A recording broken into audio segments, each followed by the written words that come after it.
L'explicitation des processus décisionnels.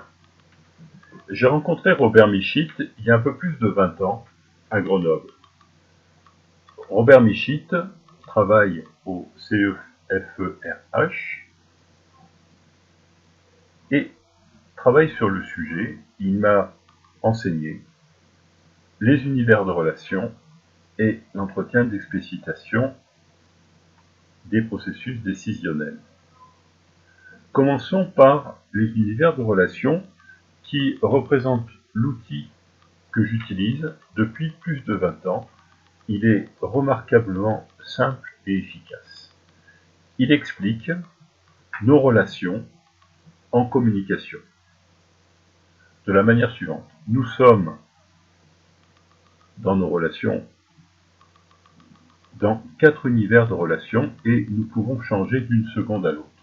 Quels sont-ils? Tout d'abord, l'amitié. On se dit tout, on n'a pas d'objectif, on est autour d'un verre. La production. On se dit tout, on a des objectifs communs, souvent professionnels pour la plupart du temps. Protection. On ne se dit pas tout pour protéger l'autre. Et maximum d'intérêt, je ne dis pas tout et j'ai des objectifs différents de mon interlocuteur. Nous naviguons en permanence dans une discussion entre ces 4 univers de relations. Et la différence entre 2 interlocuteurs va représenter les racines du conflit.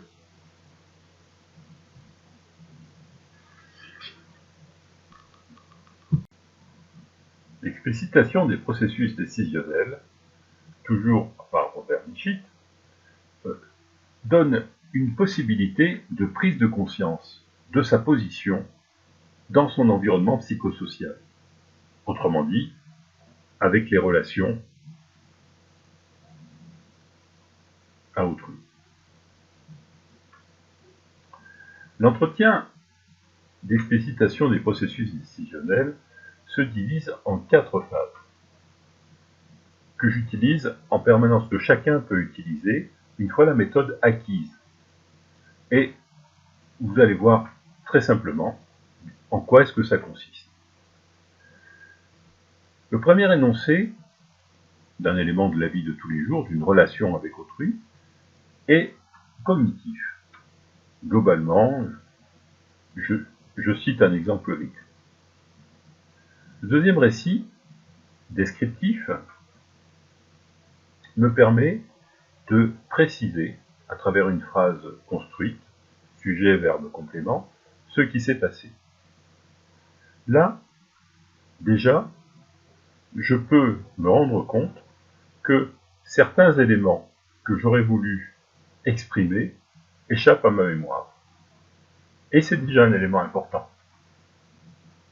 Effectivement, si à un moment donné, je ne me souviens plus de ce qui s'est passé, il y a manifestement un manque de conscience à ce niveau.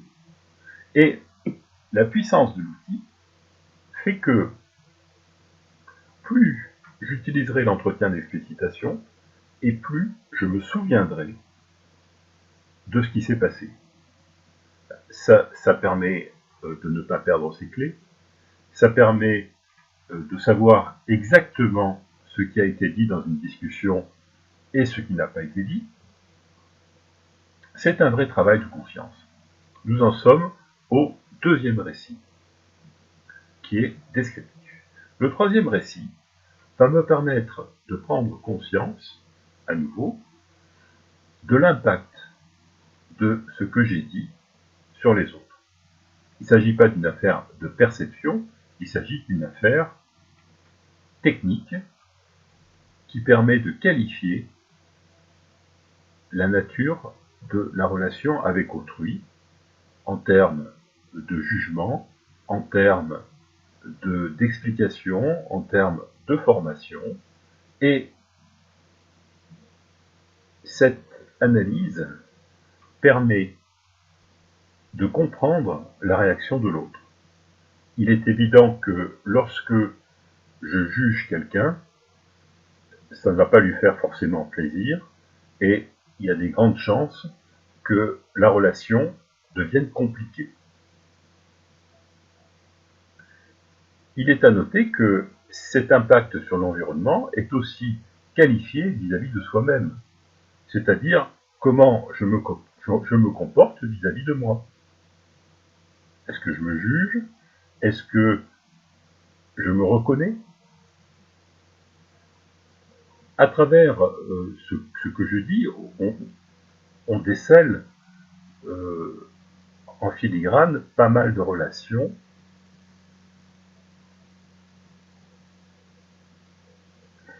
Enfin, le quatrième récit est un récit qui permet d'analyser sur un instant précis les perceptions et la décision afférente. Robert Michit a établi que pour chaque décision, il y a au moins 4 perceptions simultanées, à minima. Si à moins de 4 perceptions, il y a une problématique, la décision risque de ne pas être ajustée. Et si elle n'est pas ajustée, eh bien c'est ce qu'on appelle tout simplement une mauvaise décision. Typiquement, si je décide de doubler alors que je suis plus énervé par la personne qui traîne devant que ce que je vois effectivement la route devant moi, vous imaginez très bien ce qui risque de se passer.